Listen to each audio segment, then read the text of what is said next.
you! You're watching Our Time. Natalia Sopit is here in the studio for you, and I'll tell you the main news at this hour right now. Power, water, and heating outages? These are the consequences of last night's attack on the Poltava region. The Russian Federation's army fired Kinzhal missiles at Kremenchuk. Critical infrastructure was hit. Several energy sector enterprises were damaged, including in the Kremenchuk district. Because of the attack, there are disruptions in heating and water supply in some areas of the community. All relevant services are working to eliminate the consequences of the shelling. At this time, no reports of injuries or fatalities have been received. One person was killed as a result of the nighttime attack on the Chernihiv region. Russian drones struck Novhorod-Seversky. An abandoned building, a residential house, and an outbuilding caught fire. Rescuers have already extinguished all the fires. Explosions have been heard in Sumy since early morning. During the day, civilians were injured in the region as a result of Russian shelling. 2 people were wounded when a drone struck a car. Another person was injured in the Ethman community. Over the past day, the enemy carried out more than 50 strikes on various settlements in the region.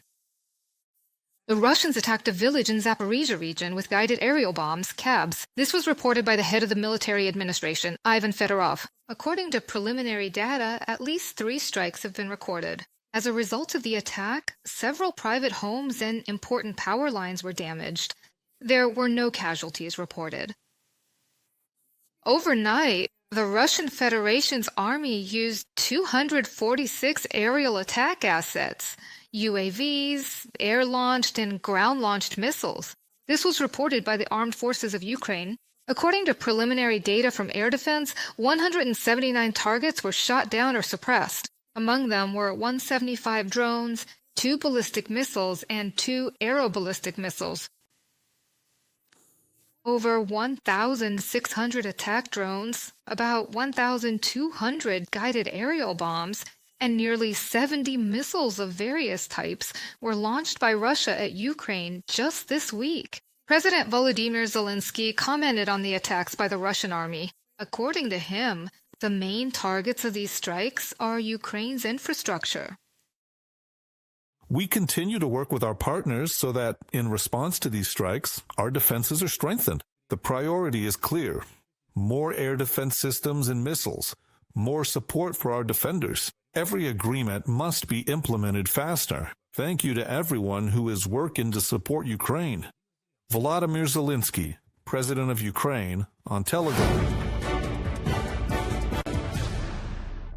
When it comes to a peaceful resolution of the Russian-Ukrainian war, there are still 2 unresolved issues. These are the situation at the Zaporizhzhia Nuclear Power Plant and control over the territories of Donetsk and Luhansk, as well as parts of the Zaporizhzhia and Kherson regions. This was stated by Keith Kellogg, the special representative of the U.S. president.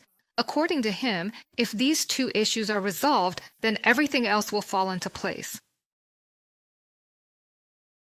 If you're in the military, you know that the last 10 meters are the hardest. And I think that right now we're in those last 10 meters before this war ends. President Trump did everything he could. He spoke with Putin, with Zelenskyy, and with everyone we needed to talk to. I think we're almost there. This is the work of the whole team.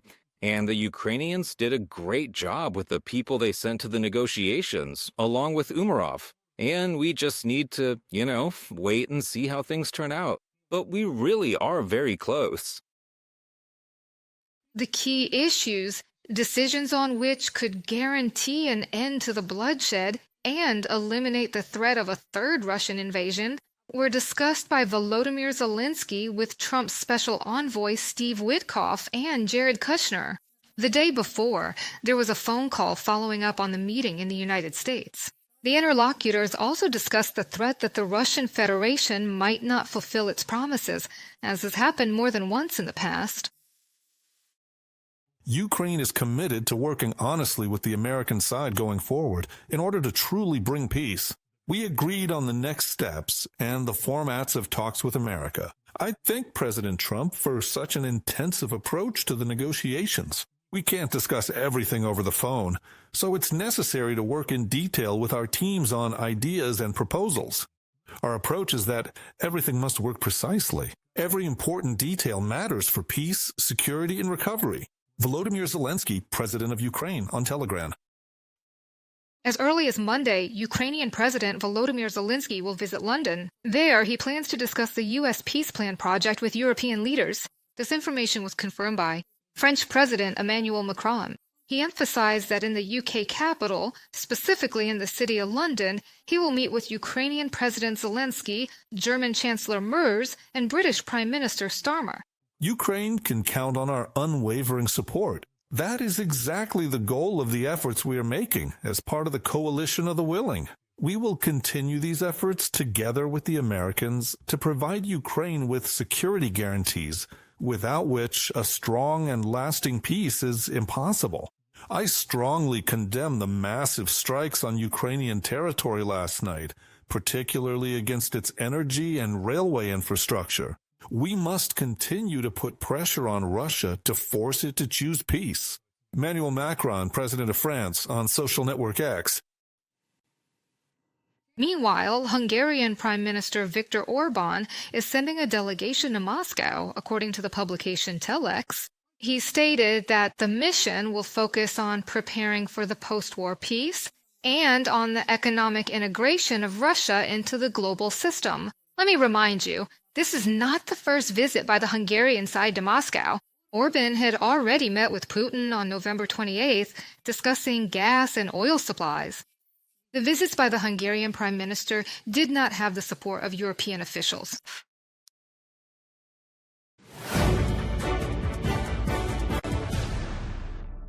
The Swedish Navy is increasingly encountering Russian submarines in the Baltic Sea. This was stated by the country's naval forces, according to an official statement. For example, in the Great Belt Strait, Swedish military forces detected and tracked a Russian Kilo-class submarine. Recently, the Baltic Sea region has been facing an increase in threats, including drone activity, damage to underwater infrastructure, and a constant flow of Russia's shadow fleet. When a ceasefire or end to hostilities is finally established in Ukraine, we can only estimate.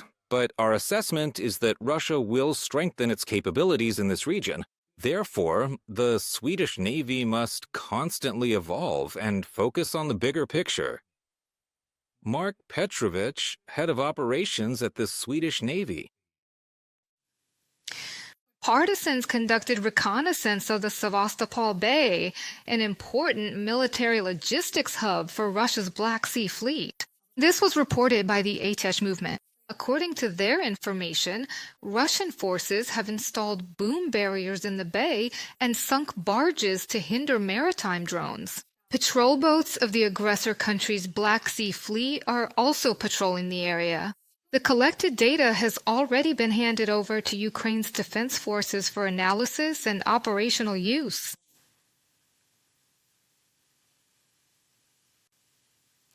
The United States is studying the experience of using autonomous weapon systems in Ukraine for application in its own operations. This was reported by Pentagon Chief Pete Hegseth during a speech at the Ronald Reagan Presidential Foundation Forum. According to him, autonomous platforms and artificial intelligence will define the nature of future military conflicts.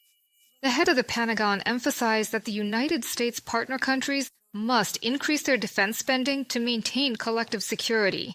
In addition, Washington is working with its allies to create a global defense system. This will form a powerful collective defense shield with well-armed allies around the world who are ready to defend themselves and protect both their own and shared interests. Pete Hegseth, the head of the Pentagon, notably delivered a speech at the prestigious Ronald Reagan Presidential Foundation Forum. Subscribe to The Gaze and stay updated on the most important events, top news from Ukraine and all over the world, in-depth analysis, exclusive reports and interviews, all on hand in our channel. Join our community of viewers and stay tuned.